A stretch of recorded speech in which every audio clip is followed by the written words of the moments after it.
Hi, it's Nina. Hello and welcome again on nowiknow channel. And in today's video, I'm gonna show you how to fix muted videos on TikTok. So let's get started.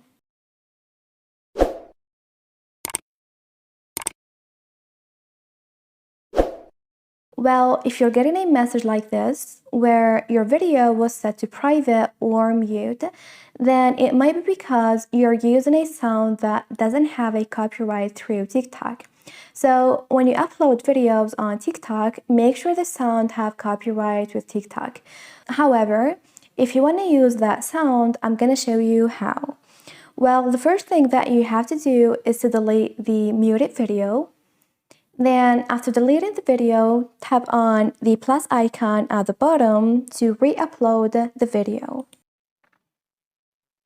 Then tap on upload.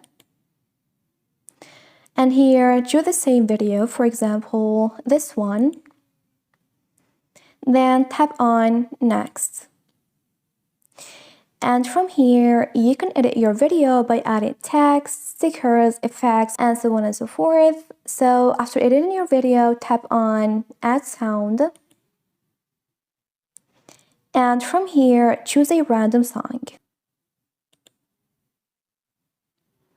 Then tap on volume. So as you see here, we have two different sounds, the original sounds and the added sounds. Now turn off the volume from the added sounds by bringing it down to 0. And make sure that the original sound is on. So that will fake it to TikTok and making it seem like you're using a copyrighted sound. Now tap on done. Then go ahead and post your video. And this is it. This is how to fix muted videos on TikTok. Thanks for watching. See ya.